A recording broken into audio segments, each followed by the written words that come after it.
Bhaskar's area YouTube channel కు స్వాగతం. APDSC AP TET 2024 notifications ఒకేసారి విడుదల చేయడం, మరి చాలా తక్కువ సమయాన్ని ప్రిపరేషన్ కు ఇవ్వడం, ఇవే కాకుండా ఏపీ టెట్ ఏపీడిఎస్సి 2024 నోటిఫికేషన్స్ లో మొత్తం గందరగోళ పరిస్థితులు ఏర్పరచడం జరిగింది. మరి ఇంత హడావిడిగా ఏపీ టెట్ మరియు ఏపీడిఎస్సి నోటిఫికేషన్స్ విడుదల చేసి మరి పరీక్షలు నిర్వహించాల్సిన అవసరం ఏముంది? మరి ఈ ప్రభుత్వం అధికారంలోకి వచ్చి 5 సంవత్సరాలు పూర్తి కాబోతోంది. మరి ఇంతకాలం పాటు ఏం చేశారు? మరి ఒకవేళ ప్రభుత్వానికి డిఎస్సి టెట్ ఇవ్వాలన్న చిత్తశుద్ధి ఉంటే మరి ఇదివరకే ఇచ్చి ఉండొచ్చు కదా, లేదా ఇప్పుడు ఇవ్వకపోయినా కూడా రాబోయే ప్రభుత్వం మరి నిదానంగా ఏపీ టెట్ నిర్వహించి తర్వాత ఏపీ డిఎస్సి నిర్వహించి అభ్యర్థులకు కావాల్సినటువంటి తగిన సమయం ఇచ్చి మరి పోస్టులు భర్తీ చేసే అవకాశం ఉండేది. కానీ ఇంత హడావిడిగా ఏపీ టెట్ మరియు డిఎస్సి నోటిఫికేషన్స్ విడుదల చేయాల్సిన అవసరం ఏముంది? అసలు ఈ AP TET AP DSC notifications మరి ప్రభుత్వం కోసం ఇచ్చుకుందా లేకుంటే అభ్యర్థుల కోసం ఇచ్చిందా? యాక్చువల్ గా ఏపీ టెట్ గానీ డిఎస్సి గానీ మరి అభ్యర్థులు ప్రిపేర్ అయ్యి మరి ఉద్యోగాలు తెచ్చుకోవడం కోసం నోటిఫికేషన్స్ ఇస్తూ ఉంటారు.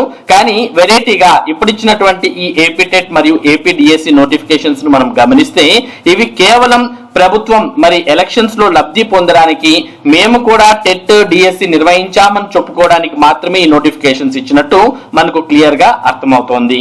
దీనికి సంబంధించిన మరింత సమాచారాన్ని మనం ఇక్కడ చూడవచ్చు.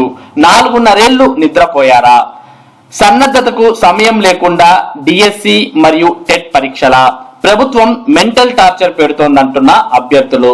ఒక పక్క అతి తక్కువ పోస్టులు, మరో పక్క పరీక్షల షెడ్యూల్ తో బిజీ. మరి ప్రతిపక్షంలో ఉన్నటువంటి ప్రస్తుతం ఉన్నటువంటి సీఎం జగన్ ఏం వ్యాఖ్యలు చేశారు అనేది కూడా ఇక్కడ చూస్తూ ఉన్నాం.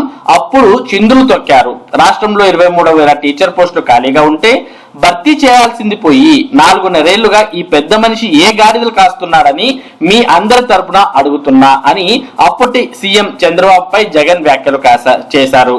మరి ఇప్పుడు ప్రస్తుతం ఉన్నటువంటి ఈ సీఎం మరి 4.5 ఏళ్లు దాకా ఇతను కూడా మరి ఎటువంటి గాడిదలు కాశాడు అనే సందేహం మరి నిరుద్యోగులకు ప్రస్తుతం ఉత్పన్నమవుతోంది.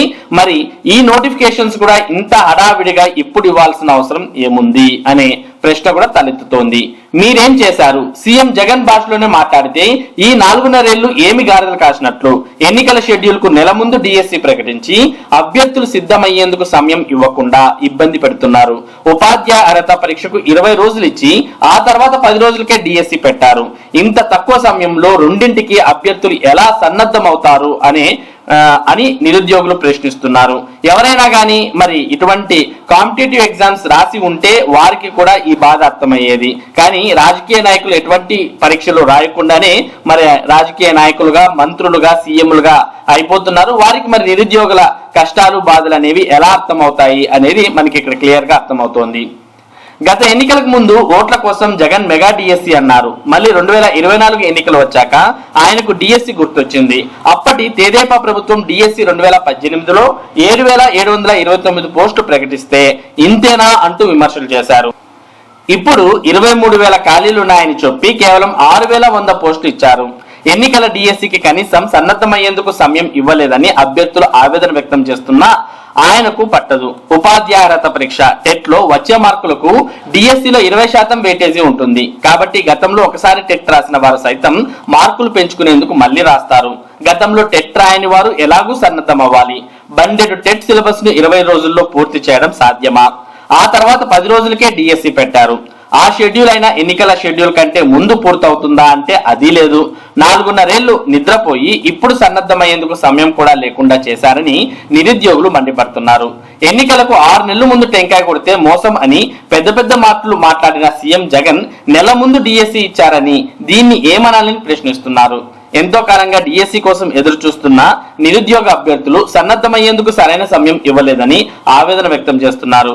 ప్రభుత్వం పట్టించుకోవడం లేదని కొందరు అభ్యర్థులు హైకోర్టు ప్రధాన న్యాయమూర్తికి లేఖలు కూడా రాశారు. దాంతో పాటు మరి హైకోర్టులో 3 రకాలైనటువంటి పిటిషన్స్ కూడా మరి ఏపీ డిఎస్సి, ఏపీ టెట్ల మీద దాఖలు చేయడం జరిగింది. అభ్యర్థులకు మెంటల్ టార్చర్ అంటే ఎలా ఉంటుందో తెలుసా స్టూడెంట్స్? ఏపీలో డిఎస్సి విద్యార్థులను అడిగితే తెలుస్తుంది అంటూ కొందరు అభ్యర్థులు సామాజిక మాధ్యమాల్లో పెడుతున్న పోస్టులు వారి ఆవేదనను అద్దం పడుతున్నాయి. టెట్ పరీక్షల్లో చైల్డ్ సైకాలజీ చదవడానికే 20 రోజులు పడుతుందని, అలాంటిది 3 నుంచి 10వ తరగతి వరకు చదివి పరీక్షల్లో అర్హత సాధించాలంటే అది మానసికంగా ఎంత హింసో అర్థం చేసుకోవచ్చని వారు చెబుతున్నారు. ఎప్పటి నుంచో చదువుతున్న విద్యార్థులకైనా పునశ్చరణ అనగా రివిజన్ కు కనీసం 45 నుంచి 60 రోజులు సమయం కావాలని, టెట్ తో పాటు జీవితాన్ని నిర్ణయించే డిఎస్సికి సిద్ధం కావాలంటే ఎలా సాధ్యమని ప్రశ్నిస్తున్నారు. ఒక పక్క పోస్టు తక్కువ ఉన్నాయనే బాధ, మరో పక్క పరీక్షల షెడ్యూల్ రూపంలో విపరీతమైన టెన్షన్ తో అంతా గజిబిజిగా ఉందని వాపోతున్నారు. మరి ఇవే కాకుండా అప్లికేషన్ లో మరి తప్పులు, అప్లికేషన్ లో ఉన్నటువంటి విధానాలు అవన్నీ ఇంకా మెంటల్ టార్చర్ కు అభ్యర్థులను గురి చేస్తూ ఉన్నాయి. పోనీ డిఎస్సికి మన జిల్లాలో పోస్టు ఖాళీ లేవులే, మరి పక్క జిల్లాలో ఎక్కువ పోస్టులు ఉన్నాయి, దానికన్నా అప్లై చేసుకుందాం అనుకుంటే మరి దానికి అప్లై చేసుకోవడానికి కావాల్సినటువంటి ఆప్షన్ నే మరి అప్లికేషన్ లో ఇవ్వలేదు ప్రభుత్వం. పోనీ దాని మీద ఏదైనా స్పందిస్తారా అంటే దానికి సంబంధించి ఎటువంటి స్పందన కూడా ప్రభుత్వం నుంచి కనపడడం లేదు. మరి మరో పక్క డిఎస్సికి అప్లై చేసుకోవడానికి సమయం కూడా పూర్తయిపోతుంది, ఇంకో పక్క టెట్ కు దరఖాస్తు చేయడానికి సమయం పూర్తయిపోయింది. మరి ఇలాగే ఉంటే ఆ సమయం కూడా పూర్తవుతుంది. కానీ మరి ఏ జిల్లాకు అప్లై చేయాలి అనే దాని మీద అయితే ఇప్పటి వరకు అభ్యర్థులకు క్లారిటీ రాలేదు. పోనీ ప్రభుత్వమైన క్లారిటీ ఇస్తుందా అంటే ఇప్పటికీ మీనమేషాలు లెక్కిస్తుందే తప్ప వాటి మీద ఏదో ఒకటి తేల్చడం లేదు. పోనీ కాల్ సెంటర్ కు ఫోన్ చేసి కనుక్కుందామంటే ఆ కాల్ సెంటర్ ఎప్పుడు బిజీ అనే వస్తుంది తప్ప మరి కాల్ సెంటర్ కూడా కనెక్ట్ కావడం లేదు. ఇక మరోపక్క రిజర్వేషన్ల విషయంలో గందరగోళం. ఉపాధ్యాయ పోస్టుల రిజర్వేషన్లపై ప్రభుత్వం అయోమయం సృష్టిస్తోంది. సాధారణ నోటిఫికేషన్ సమయంలో జిల్లాల వారీగా, రిజర్వేషన్ల వారీగా పోస్టులను పెడతారు. జగన్ సర్కార్ మాత్రం రోస్టర్ పాయింట్ల వారీగా పెట్టింది. దీంతో పోస్టులను గుర్తించడంలో అభ్యర్థులు అయోమయానికి గురవుతున్నారు. అధికారులు సరైన కసరత్తు చేయకుండా నోటిఫికేషన్ ఇవ్వడం వల్లే ఈ గందరగోళం ఏర్పడిందని వారు ఆవేదన వ్యక్తం చేస్తున్నారు. తమ భవిష్యత్తును నిర్ణయించే పరీక్షలపై ఇంత అలసత్వమా అని వారు ప్రశ్నిస్తున్నారు. మరి డిఎస్సి నోటిఫికేషన్ లో ఖాళీలు చూసుకుందామని ఓపెన్ చేసినటువంటి అభ్యర్థులకు ఏకంగా ఒకే షాక్ తగలడం జరిగింది. అందులో మరి ఏ పోస్టుకు, ఏ కేటగిరీకి ఏ పోస్టులు ఎన్ని ఖాళీలు ఉన్నాయి అనే సమాచారం చూసుకుందామని ఓపెన్ చేస్తే అదో పద్మ వ్యూహం లాగా అందులో ఎవరికి ఎన్ని పోస్టులు ఉన్నాయి, అసలు మా కేటగిరీకి ఎన్ని పోస్టులు ఉన్నాయి, అసలు మా క్యాస్ట్ కి ఎన్ని పోస్టులు ఉన్నాయి అనేది చూసుకోవడానికే మరి చాలా సమయం పట్టే అవకాశం ఉంది. అసలుకే గజిబిజిగా ఉన్నటువంటి ఈ డిఎస్సి టెట్ నోటిఫికేషన్స్ లో ఇది మరో గజిబిజికి తావిస్తోంది.